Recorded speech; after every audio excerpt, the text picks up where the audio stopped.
Like many students in France, I'm short on money, so to pay for my studies, I have to work in certain places. McDonald's and other fast food places, for that matter, are well known for offering jobs that don't require any experience, which enables quick job searching. There are quite a few positions available for those who are motivated, and in my case, since I was an adult, I could even apply for a night shift job. That's exactly what I did. And that's how I ended up at this McDonald's. You'll understand why later, but I can't tell you where the restaurant is located. All I can reveal is that it's in a pretty remote town in the southeast of France. So I applied online, and barely an hour later, I got a call to set up an interview that afternoon. I was really surprised at how quickly my application was processed, but I wasn't celebrating yet because the interview was the key to getting this job. As a pessimist, I thought that's what I would mess up the most in all my endeavors. So I went there, and unsurprisingly, it was just an ordinary McDonald's. Absolutely nothing was out of the ordinary. I walked through the door and waited at the front, sitting on a stool near the counter, with the folder containing my resume and cover letter under my arm. I'm not exactly sure about the exact time, but I didn't wait for more than 10 minutes. Someone called me before opening a door. Without hesitation, I got up and went into the room where there was obviously a manager. When I handed him my folder, before I could even explain what was inside, he pushed it away with one hand. Skeptical, I put it down in front of me, wondering what was happening. I started to have doubts and wondered if something about me made him decide he wasn't going to take me. Instead, he reached out his hand and invited me to shake it, his eyebrows furrowed. I reached out my hand to his and he gripped it firmly, saying, "You start tonight at 10 p.m., you'll finish at 6 in the morning. Then, he got up from his chair, walked quickly to the door, and invited me to leave the room with a friendly but hurried wave of his hand. "If you have any questions, it's now or never." I frowned. "Why did you give me the job so quickly?" I stammered something like, "No, I didn't. Not really. Perfect. See you tonight, Yannick." He left as swiftly as he brought me in. It was, by far, the quickest and easiest job interview of my entire life. That detail should have been my warning. They often say that when something is free, it's because you are the customer. Here, it's essentially the same. When it's too easy to get in, it's going to be complicated to get out. That thought crossed my mind at that moment, and I didn't know how right I was. So I got ready for the evening. Since I was on vacation, I was going to be able to work like that several nights a week and make a lot of money. The joy I felt at that moment was at its peak. I was certain this would be the key to finally overcoming my financial difficulties. I got in my car and drove toward my new workplace. Within a few minutes, I was already there, and I could even see the manager from the parking lot. Sitting at a table inside, he was looking straight ahead, but sometimes seemed impatient, because at times I could see his eyes glance at the door, then the windows, probably watching for my arrival. I was heading toward the entrance of the restaurant when I noticed the sinister statue of Ronald McDonald just to the left of the door. It looked very old, probably from the 90s.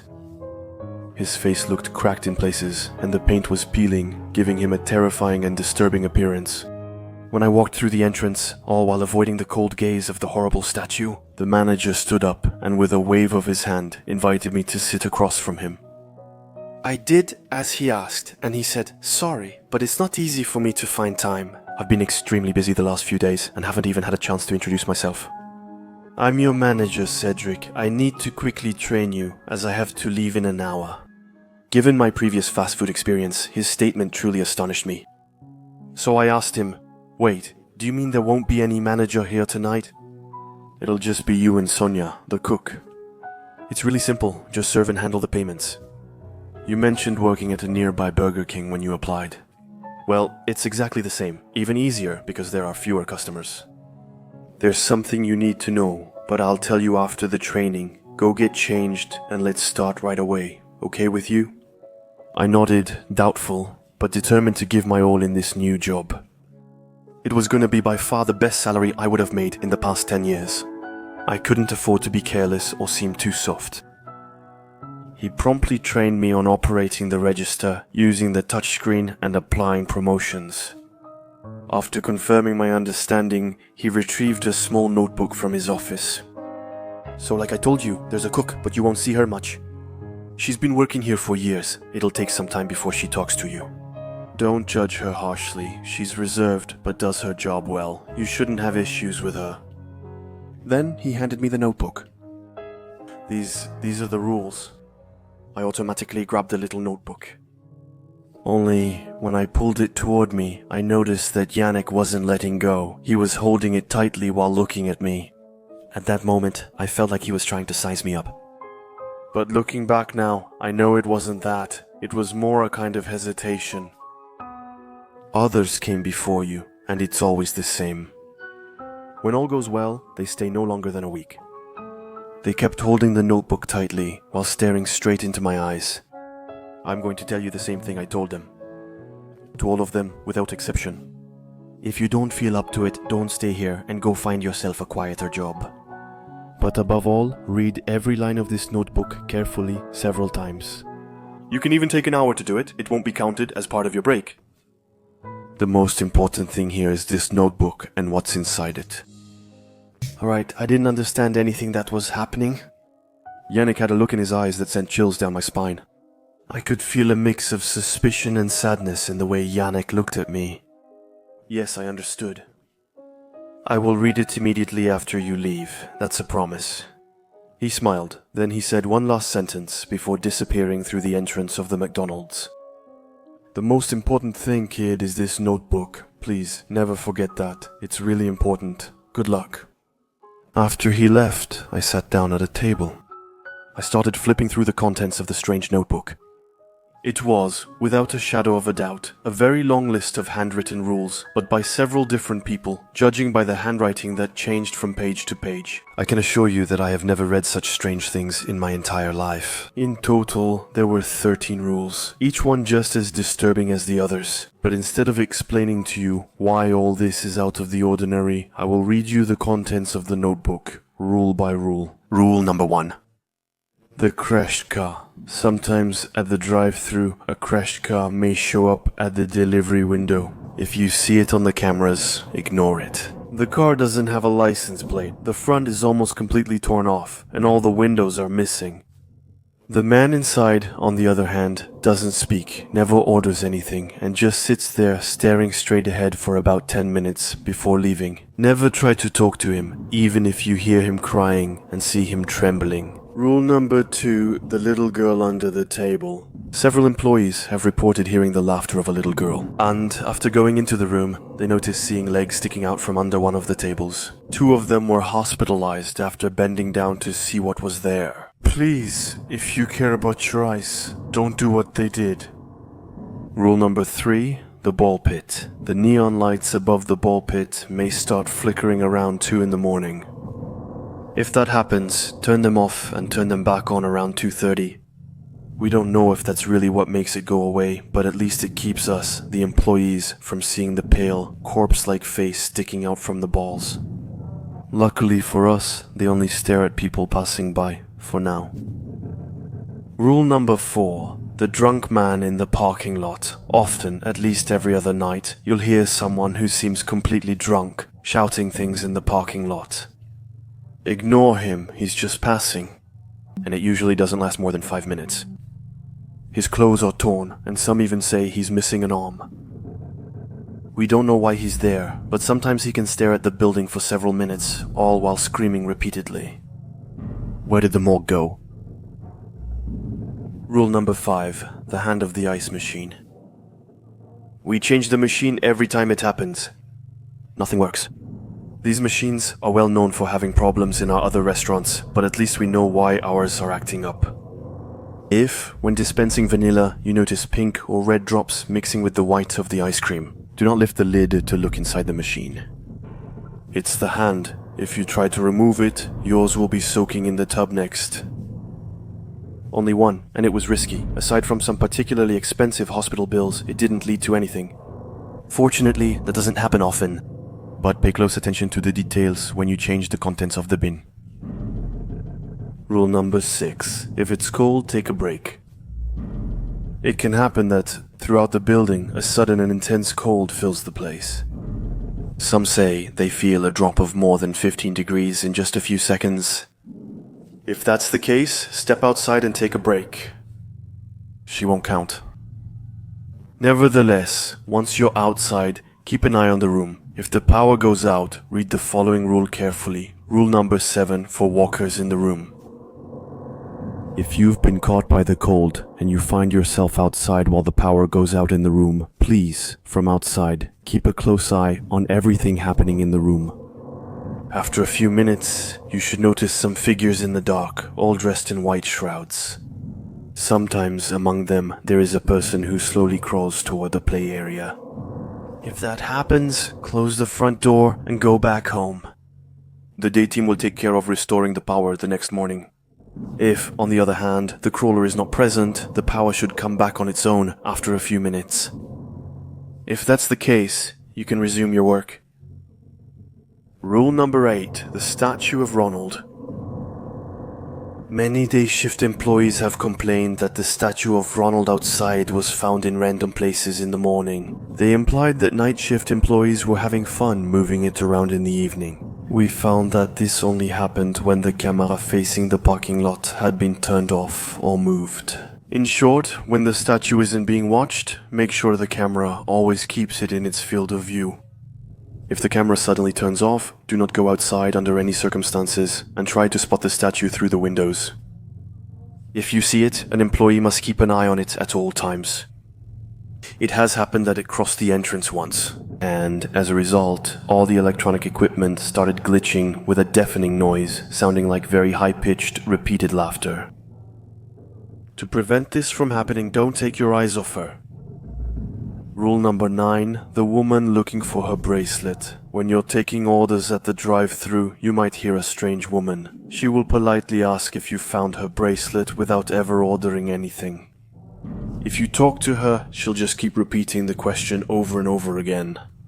You must then go to the office and take out the lost and found box. Most of the time, it's empty, but when the woman shows up, you'll always find a small white plastic bracelet. Most of the things written on it are erased. We know her name is Mallory Winslow, and she was born on August 10, 1935. As mentioned, right at the front of the bracelet, take it, place it on the edge of the order pickup counter, and wait a moment. She never stays long.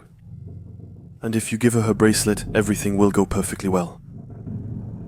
Rule number 10, the playground boy. Just like the little girl under the table, there is another child in the building. It's a little boy who is hiding at the very top of the slide. He presses his face against the plexiglass, looking out onto the room. At that moment, you might be scared and feel like screaming, because his face is very frightening. One of his eyelids is half torn off and hangs ominously to the side. His upper lip is shredded, so part of his teeth are exposed, while his mouth is still open, as if the bones of his jaw were completely dislocated. We're providing these details to avoid surprises, and so regrettably, you don't begin to scream. Because if that's the case, the child will slide down the slide quickly and rush toward you, crawling on all fours. He is extremely fast, but disappears immediately after touching you. Everyone who has been touched by the boy immediately loses consciousness and only wakes up 24 hours after the event. The lucky ones say they remember nothing when they wake up. But others, on the other hand, claim that the child dismembered them alive during endless hours of suffering. Rule number 11, the old woman. In your helmet, you may hear a very distant voice, almost imperceptible. Everyone agrees that it's the voice of an old woman, given its tone. When that happens, no matter what the lady tells you, break the helmet and throw it in the trash. Becoming deaf after prolonged listening would undoubtedly be the best thing that could happen to you. Rule number 12. The illusion of the storage room. Some report that during their break, they saw the pallet storage room door wide open. This room is located not far from the ordering terminal, outside and near the sidewalk. If this happens from a distance, check the inside of the room without entering it. Wooden pallets are visible from the outside. Enter the room to see if any rodents or other animals have slipped inside. Then, lock the door. If, on the other hand, you see a completely different room, with tiled floors, a flickering neon light, or white paint on the interior walls, leave the room as it is, and above all, do not go inside under any circumstances. The only person who ventured in while the illusion was active ended up trapped inside afterward. We still don't know what she experienced in there. Since that event, she has never spoken again. Rule number 13. Alone. Managers are allowed to share the address of this McDonald's. The rule is simple. Only managers or higher-ups have the right to communicate the address of this McDonald's. It doesn't matter whether this has a negative impact on our restaurant's traffic or not. Sharing the location in any way increases the chances of one of the events from any of the rules mentioned above happening. This only concerns the employees who work here and are aware of its rules. We have no idea why this doesn't apply to customers or to the different sites that mention us. In other words, never explicitly talk about the location of our establishment. After reading the 13th rule, I kept turning the pages, but they were blank. At the time, I thought I had wasted my time, that this little notebook was only meant to scare us, maybe some kind of hazing. I greatly respected the person who had such a vivid imagination, even imitating different handwriting styles to make it seem more authentic and realistic. But just as I was closing the notebook to finally start working, I felt an icy chill run down my spine. The lights in the room started flickering, and before I even had time to stand up properly, I felt someone grab me by the arm. It was Sonia. She pulled me outside, and before I could ask her what was happening, she put her hand over my mouth. We're going to stay outside, it's a power outage. Her face was serious. She must have been in her 50s. Part of her hair fell over her face, but I could see very clearly that she looked exhausted, worn out by years of working here. As I was watching her, wondering what was happening from the outside window, I saw the lights go out one after another. Rule number 6. If it's cold, take a break. Rule number 7. If the power goes out, the walkers are coming. Her overly serious adherence to the rules nearly made me laugh out loud. Then, something terrifying happened the very second she finished saying that sentence. Behind the large picture window in front of which we were standing, numerous figures began to appear. It was as if they had come out of the ground, gradually growing and taking shape in the restaurant hall. Given the darkness of the room, we could only see their black shadows slowly starting to move between the chairs and tables. At that very moment, I realized that everything I had just read earlier was far from being a perfectly crafted joke. Sonia gazed at me sorrowfully, seemingly aware that something within me had just shattered. You know, this job might be scary, but it pays us really well.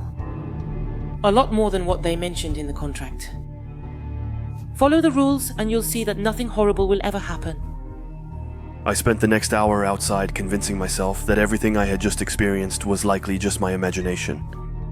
But nothing worked. I had to face the truth. That horrible place really did exist. Sonia was right about one thing though.